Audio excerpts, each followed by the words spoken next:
Let's get reaction now to what we have already seen unfolding, and certainly the expectations from that looming meeting between Ramaphosa and Trump. We're joined by political economist Siya Beniza. We're also joined by Brand Africa founder Thebe Ikalafeng. Gentlemen, a good evening to you. Thank you so much for joining us. Mr. Ikalafeng, I do want to start with you. This is such an incredibly important moment for not just Africa, but certainly for South Africa's narrative. Talk to us a bit about that, right? Well, I mean, depending on how this meeting with Donald Trump goes with our president, Cyril Ramaphosa, it could set the tone for the rest of the continent. As you say, it's an important moment because it's how we position ourselves in that conversation with him, how we assert ourselves as a sovereign, but also as an equal partner. So not going there with a cap in hand, but going there rather as an equal partner who has something of value to offer. And of course, I think the important thing as well, going there to build future relationships, to focus on progress rather than on the past. Yeah, let me just stay with you for a little bit, because you hear Vincent Magwenya, they were speaking to the media, saying that right at the beginning, that their intention is not to spend time on dispelling the narrative of a persecution. Is that the right approach? That's not what we're going to focus on, because there's a public knowledge that it's not true, he says. Well, the truth of the matter is, I think the Trump administration does know what the truth is. So it is not important to go and grandstand in public, and because otherwise you're going to end up in a Zelenskyy situation where it's the two parties trying to best each other. I think that matter can be dealt with better privately rather than publicly. I think what is public and important, and remember the U.S. is a very, Donald Trump certainly is a very transactional leader. So the question is, what is South Africa has to offer, and what does America have to offer? If you look at how his trip to the UAE, to the trip of the Arabs was, it is a very transactional, rich trip, and not a trip of trying to focus on like he personally said himself last week. He said when he was in the Arab countries, I'm not here to come and deal with this country on a moral lens. I'm here to look at the country in terms of the best interests of America. So it's about South Africa putting on the table what's the best interest of South Africa and the best interests of America, and how can we mutually meet each other. Mr. Beniza, thank you so much for your time as well. I think there's a lot of questions that we hear coming around how the decision was made as well for the president to say, well, this is who will be flanking me. Minister for Agriculture, John Steenhuisen, what you think he'll bring to the table, Park Stau from Trade and Competition. You've got, of course, Minister in the Presidency, Khumbudzo Ntshavheni, as well as Ronald Lamola, no surprises there, of DIRCO. But is this the right team for us to get to, which is really, I suppose, the most important thing for South Africa, that trade discussion? Sure. Look, I do believe that the president has got the strong team with him and the right team, I think, on two accounts. Firstly, I think President Donald Trump will be looking to make a deal. Most of his sort of international tours and diplomatic engagements have been around trying to make a business deal that's in the interest of the U.S. Obviously, it'll always be a transactional thing, as Thabo just mentioned. And so it will come down to what South Africa has to offer and what the U.S. Will gain from this. And I guess we'll be also looking to gain for our own exports. From the perspective of the importance of agriculture exports to the U.S., again, that's important, and hence we've got the agricultural minister. But the second point that I think the delegation will set is a strong message of the collaborative approach that the president has taken in his second term, whether this is from the perspective of the GNU, but also just I think the optics of the delegation that he's got is also going to be clear in dispelling any kind of myths or misinformation around South Africa being, oppressing white South African minorities, which is clearly not true. Yeah, and we're going to get into the bits and bobs of it, but we did, of course, hear Magwenya just moments ago saying that the details may not necessarily be the core intention of that meeting, right? The details of what we want to get from a trade relationship point of view. But I do want to look at that. But in a moment, let's sit with the team, Mr. Ikalafeng, that he's brought. Beniza saying the optics of it look really good to even dispel the persecution. And that is for that reason, pardon me, and it's for that reason that he doesn't have to say much about the misinformation and disinformation, because obviously you can't have a white minister of agriculture and an Afrikaans one and have Afrikaans people saying that they're being oppressed, clearly, unless he himself is selling out his own people. So I think from an optics perspective and so from messaging, that says the message on its own. But I think also, as Sia has says, the combination of the teams is purely transactional on the trade side, and from an agricultural perspective, it's the optics of a white person and agriculture, which is the message that we need to dispel without getting into it so much. Yeah. I think it's a very strong team actually, and I think the good thing about Cyril, President Cyril Ramaphosa, is his ability to not want to get into a street fight. I mean, if you look at, for example, how he handled the challenge that we had with President Paul Kagame in Rwanda, he never went into the ring. He dealt with that in the right channels, and I think we can be comfortable about one thing. Going into this into the White House is also a good thing, because instead of sitting here and waiting and watching the movie take place, by us going to the United States, we're showing a couple of things. One, we're showing that we're an independent sovereign, but also a country that is not afraid of itself and has got nothing to hide. And that is why we're able to go there, because if we had anything to hide, we will not be going to America, because we'll be afraid of facing the backlash. So I think, to me, from an optics perspective, to answer your question, we've done the right things, optics of being there, and the optics of who we brought to the team, and the optics of the combination of the composition of the team, not just from a racial, but also in terms of a transactional heavy team, if you will. Yeah. See, I want to look at, I mean, we keep talking about the optics, and I think they're important, but even our reporter there, Zianda, who is in Washington, saying that we know that in a conversation with Donald Trump, what happens before the cameras switch on and what happens when the cameras do switch on are two very different sort of tones that you're going to get. And I'm keen to hear what you expect from what happens behind the lights and the camera. And I raise that about what this really says about the real power dynamics that are at play here, right? The narrative that the USA might very well need South Africa as an important trade partner. You've got... the news just 2 days ago that the USA has lost its top credit rating after that downgrade from Moody's. If that means anything, if there are concerns that the US and the Make America Great Again drive is not yielding results for the US, and so they might need to pull back a little bit. Is that the power dynamic that does need to be considered here? Sure. Look, I do think that is the US is negotiating on a bit of a back foot here, especially if you look at how they've had to walk back a lot of the decisions they'd made on the tariff front without actually China coming to the table to negotiate. The other thing, though, is I think South Africa, by being there, sends a message that will appease Trump's personal character, given that, he wants the countries to come into Washington to negotiate deals for themselves.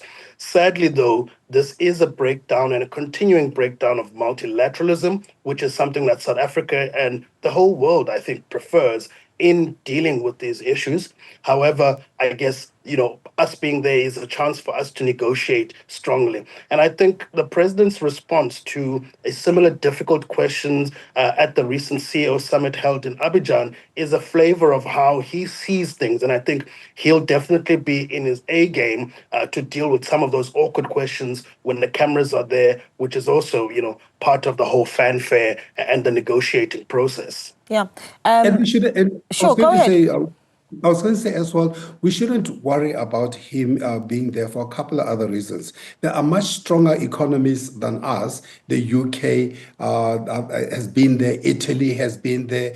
So we shouldn't, because I've been listening to a lot of analysts saying, we should be going there. We're showing weakness. There's been bigger economies who are much better cards than we have, who have gone to the US, understanding very well, as Sia has said, in one way you have to play onto the strength of the person, and knowing the charm of our president. And if you look at what Starmer did from the UK, what did he do better than anybody else? He went there and charmed and played to his ego. I wouldn't be surprised if Trump says to him, and he probably should say, he should be saying to him, I'd like to invite you as my guest to come and see South Africa for yourself. I think if he can live with that kind of an assurance, that's long before the G20s, before we arrive to the G20 discussion. If he can find a way to invite Trump, if not him, certainly a delegation that Trump authorizes to come and see South Africa, I think that'll be actually one of the big wins or takeaway from this trip. Because what Americans need, Americans believe in seeing things and hearing things. So right now they're hearing things, but they have not seen things on the ground. They're just hearing from 49 people or 59 people who've gone there with false or misinformation about the country, and some other people tweeting about the country. I think if we can bring a couple of them here, and I've seen this work very well. I mean, in my work in Ethiopia and many other countries around the continent, I've seen how this has worked when we've brought in delegations from different countries, from those countries like the US and all those, to come and see for themselves on the ground what actually happens. And that enables people to have a bit of an informed view, particularly if the people who are coming have got the president's ear. Sia, you've got the agricultural minister and as part of this trip, and I want to focus on his role in all of this. Incredibly important, obviously the sector, central really to the trade discussion between the two countries, but also leader of the Democratic Alliance that in March had concluded their working visit to the United States. What is expected from him, particularly in the message that he shares to the Trump administration, if you were in John Steenhuisen's shoes?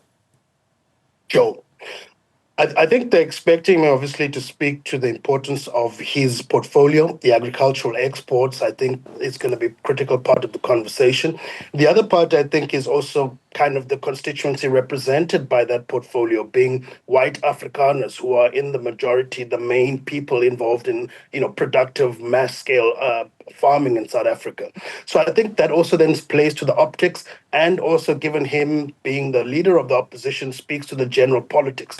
So I think this was really a master stroke by the president by including him in that delegation, because he serves all of those optics.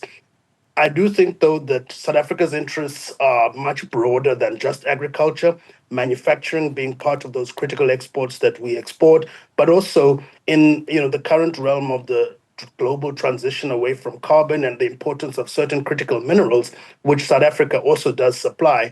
The importance of our mining sector is actually quite critical. So I do think that that's the reason why we've got the trade and industry minister there as well. And I think lastly, Steenhuisen serves, clarifying also and demystifying a lot of the issues that South Africa and South Africa's approach to dealing with the land reform issues, which again, is a critical part of some of the optics in the misinformation that's been put out there. And I think it'll be important for him to also touch on those issues as well. Yeah. So let's deal with that. Point, sure, go ahead. Just a quick another point on Steenhuisen. I think a fifth point, just to add to see, a fifth point on the importance of having Steenhuisen there is you already had a delegation from the DA much earlier in the year going there. We don't know what was discussed behind closed doors, but because they come from the DA and Steenhuisen is the leader of the DA, in a way it will help to counter whatever We'll have to counter whatever was said, assuming that it wasn't said in the interest of South Africa, because it will be very. I find it impossible to think that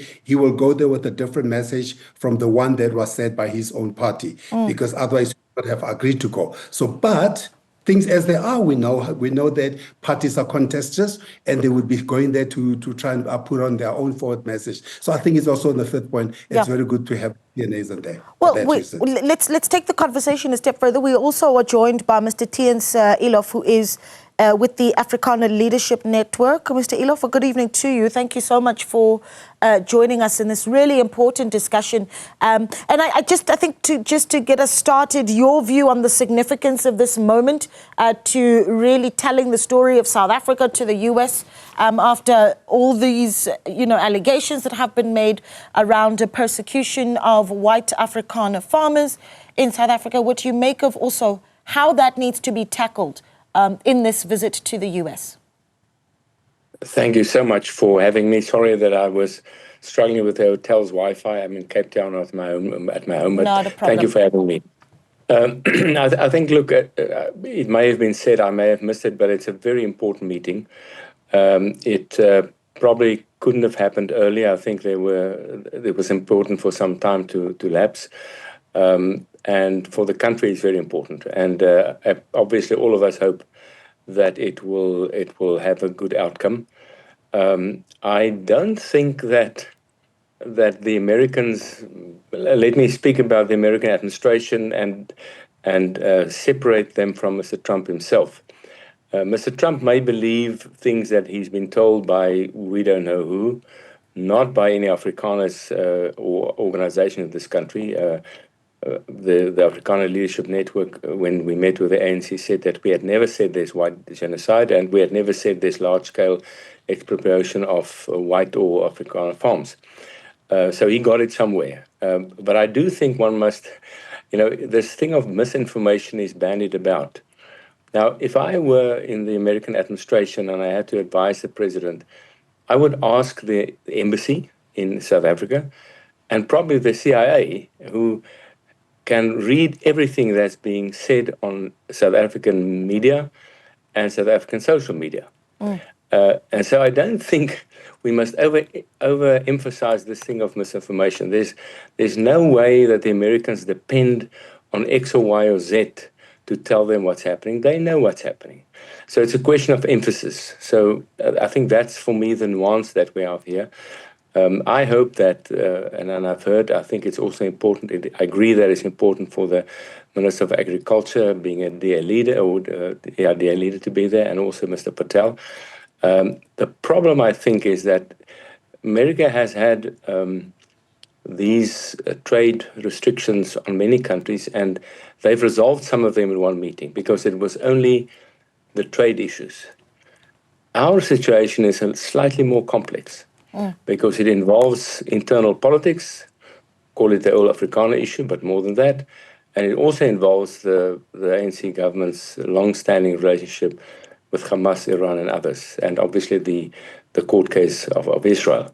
So I don't think that we should hope or think, we should hope, but think that this can be resolved in one meeting. My hope is that a process could be started of engagement over the next number of weeks at various levels to try to resolve some of these issues to the acceptance and agreement of both sides. Yeah, there's a lot more to discuss, and we're going to take a short break. Remember, we also are welcoming your perspectives as well. So do send us a WhatsApp on 072-110-5584. Give us a call on 010-594-6010.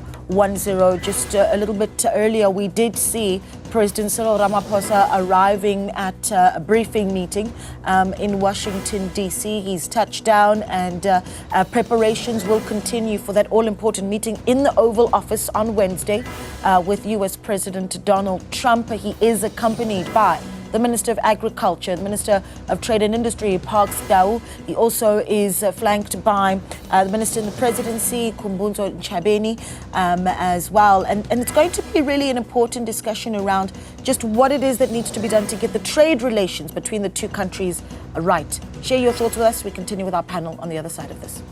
Welcome back. You're still watching Newsfeed PM, the late edition with myself, Naledi Muleo. President Cyril Ramaphosa has officially touched down in Washington and is now getting ready to get closer and closer to that all-important meeting with the U.S. President Donald Trump on Wednesday. And of course, we analyze that with Sia Beniza, political economist, Tebe Igalafeng, Brand Africa founder and also an author, and Tiense Ilof, who is with the Afrikaner Leadership Network. We're taking your calls as well to be part of our discussion. Eunice is calling in from Ladysmith. Eunice, good evening.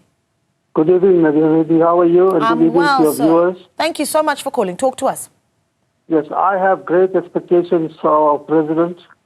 Ramaphosa is a person that is cool, will be able to handle any in the situation with Donald Trump. I think he will come out winning with Donald Trump. Okay, confidence in the president. Straight to the point. Thank you so much for that, Eunice. We really appreciate it. Theo's calling in from Margate. Theo, good evening. Good evening. Yes, thanks for calling. Talk to us. So my expectation is I hope Donald Trump is going to ask President Ramaphosa, what is the BEE benefiting the 50 million poor black South Africans and the only 5 million whites, if the 5 million whites leave South Africa, will it benefit the BEE program? Okay. The question becomes, is Trump that invested in that very question? But we'll give that one to our panelists. Thanks so much for calling, Theo. We appreciate it. Let's take a look at a few of our WhatsApps as well that have come in from our viewers. There we go. Anonymous says, I have high hope and believe and trust for the South African president and his team to do well. President Ramaphosa is the most knowledgeable person when it comes to the matter in question. He is a president full of convincing abilities. Appreciate that. Thank you, Anonymous. Another one that says, the visit to the USA by President Cyril Ramaphosa proves that we're still far from kissing freedom as Africans. The US president is just a racist and only cares for whites because he believed the propaganda that was spread.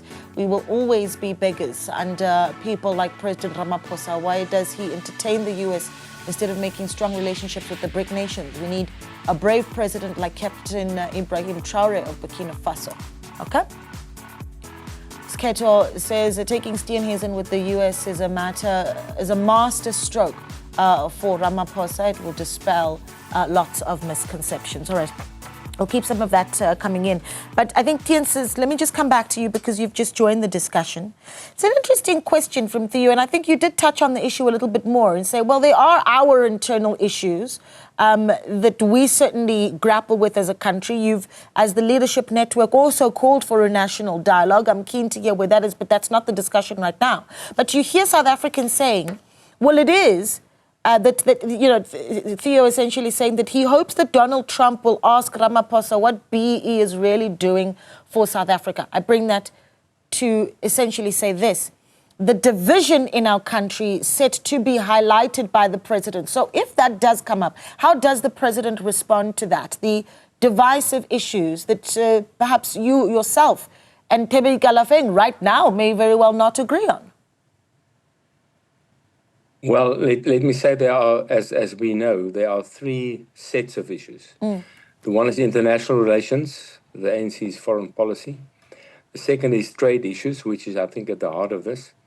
And thirdly, there's probably what I would call internal politics, which would include BEE and the All Africana issue. I don't know what President Trump knows of any of specifically the last one, but while we're talking about it, I think the problem is that what I hear is that there are no nuances in the White House at the moment. You're either for or against. Whereas I think our situation is a nuanced one. So I would imagine that President Ramaphosa would be and should be nuanced about this. Yes, there's no white genocide, but yes, we have a problem with rural safety. Yes, there's no whole-scale discrimination so that people need to leave. But yes, we have transformation, racial transformation targets, we have BEE, and we feel that must eradicate the sort of sins of the past. Whether President Trump will accept this is obviously the million-dollar question, but I would think that's the best that President Ramaphosa can say. The problem is that those are nuanced views, and I'm not sure that this is nuances is at the moment the run at the White House. Mr. Galafeng, I want to come to you. A worst case scenario, yeah. Well, I don't think Trump really cares about BEE. I don't think he cares about any of those issues. I'm not even sure if he cares about the Afrikaners, by the way.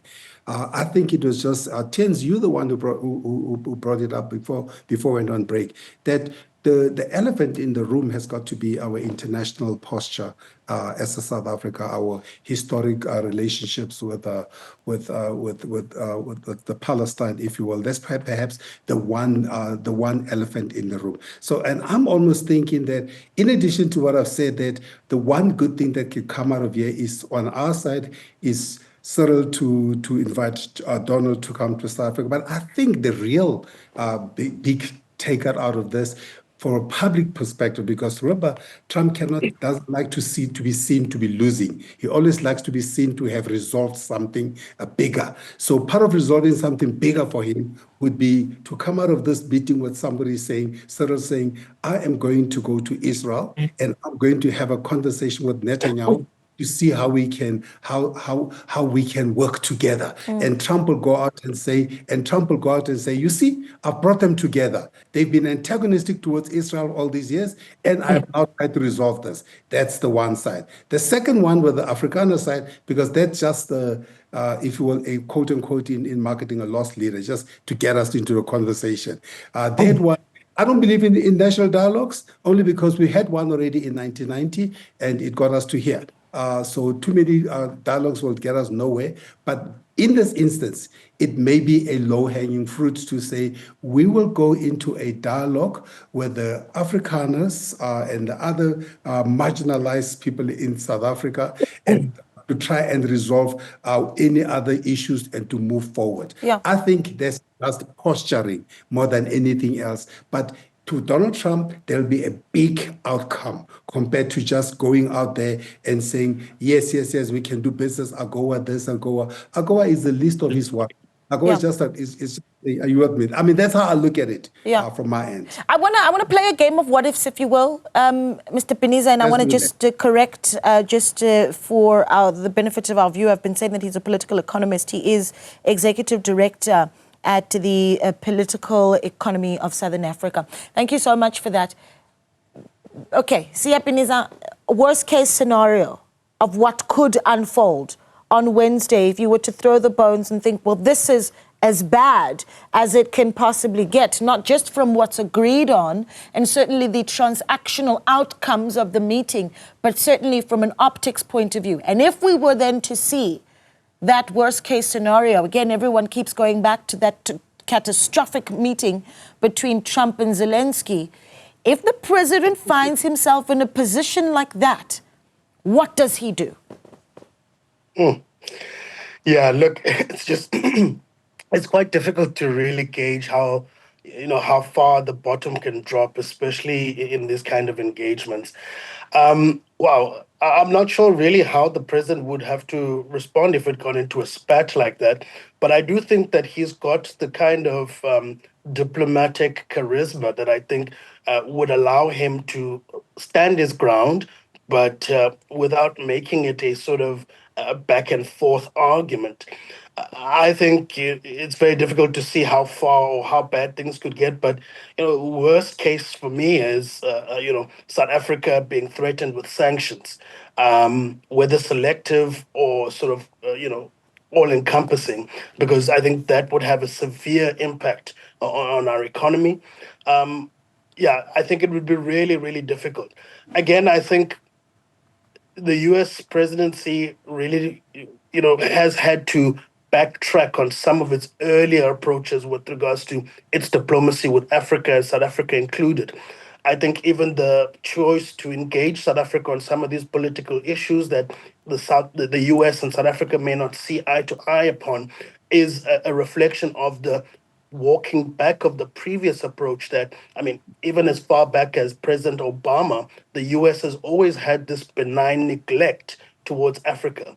Obviously, things have shifted. The contestation now with the Global South is becoming more, difficult for them, as well as the importance of so-called critical minerals in the global transitional from carbon. And so I don't think that the U.S. presidency is in a position to completely trample on South Africa or to completely, disregard its relations with South Africa and the rest of the continent. And so, despite the decision that the U.S. presidency has made on abandoning the G20 shared partnership, the shared presidency that South Africa, obviously being the presidency that's supposed to hand over to the U.S., was supposed to be a collaborative presidency under the leadership of South Africa.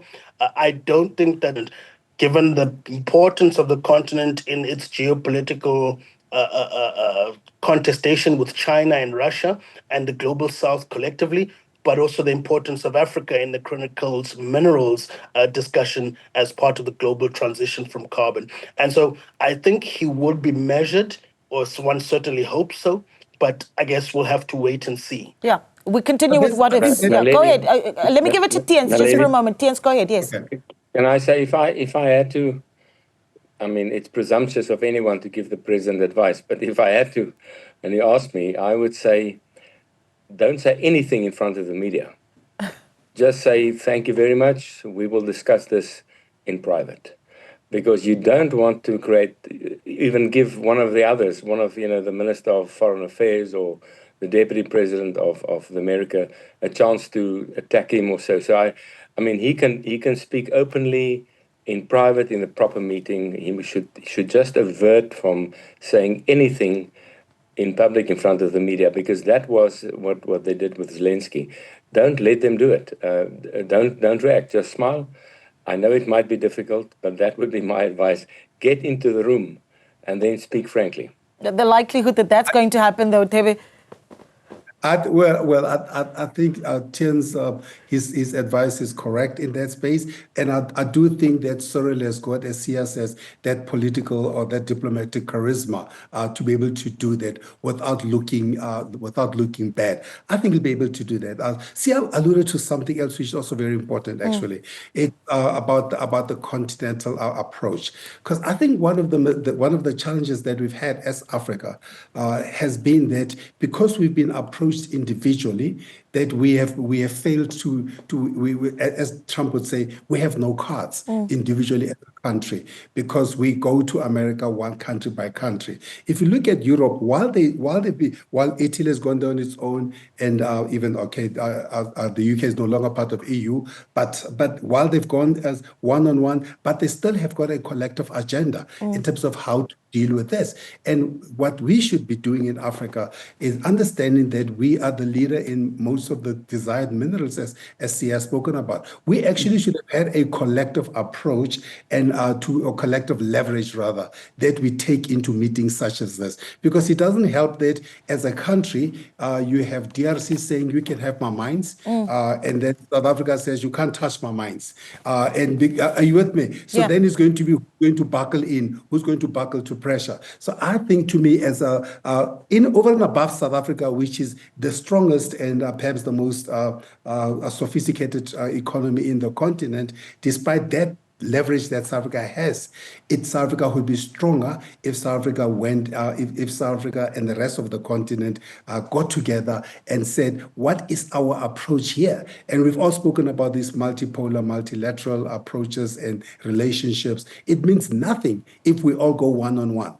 It means everything if we come in with the strength of a collective. What does Michelangelo say? I come as one, but I stand as 10,000. That's how Africa is thinking. We're going to close it off, because this is such an insightful discussion, and there is so much interest in what is coming up for us this week as a country. And there is one thing that we haven't yet touched on. Kosatu so cleverly, if you will, called it the Klein Trek, the 49 that have left the country, and we use inverted commas, are refugees in the US. Marco Rubio, Secretary of State, just recently speaking to that issue, saying that they're looking to expand the scope of that refugee program, saying that there may be more coming soon. How was that addressed this week? We'll take calls as well on the other side of this short break. Stay with us. Welcome back. Of course, we are continuing to get expectations from that working visit to the United States by President Cyril Ramaphosa, who has now touched down in Washington, D.C., and will be getting briefed by officials on what the program will look like as we get closer to that meeting on Wednesday with President Donald Trump. Taking your calls on 01059461010 and your WhatsApps on 072-110-5584. William is in Johannesburg. William, good evening. Good evening, lady. Thank you for calling. Talk to us.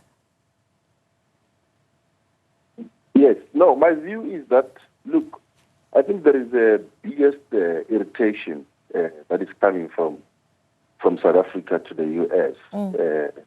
in relation to some of the other things that the country, South Africa, has been able to speak out about the injustices, especially leveled against Israel, which is one of the closest allies of the U.S. And I think that's number one. But number two is that I think the U.S. has been watching us, especially the Donald Trump's administration, around how do we, navigate the geopolitics. I'm sure the issues of BRICS is some of the issues that irritates the U.S. more around it being able to they capture the global markets and us being able to form relations with the likes of China and Russia.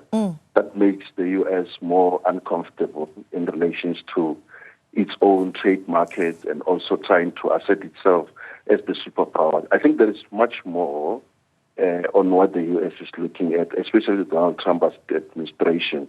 So I think this current situation around the refugees, South Africa being labeled as a country that is actually targeting this kind of specific groupings in the country, is just one of those attempts to say, please watch your steps.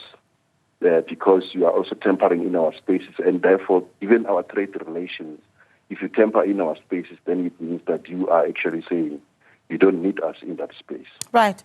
Okay. Well, thank you so much for your input, William. Thank you so much. We really appreciate it. I want to move towards just wrapping things up with our viewers, but with our panels.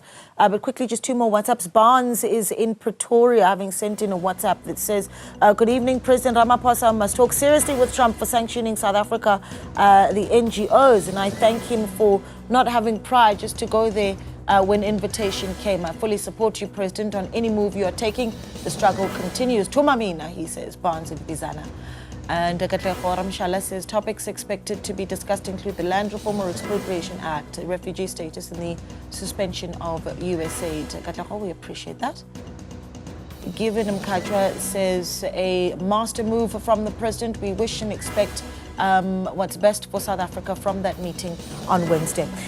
We are almost at the end of this discussion, so I want to get closing thoughts and anything that you want to leave us with. Really, you're more than welcome to deal with. Tiens, I'll let you go first. But I do want us to also deal with the 49, Marco Rubio, Secretary of State, saying there might be more to come.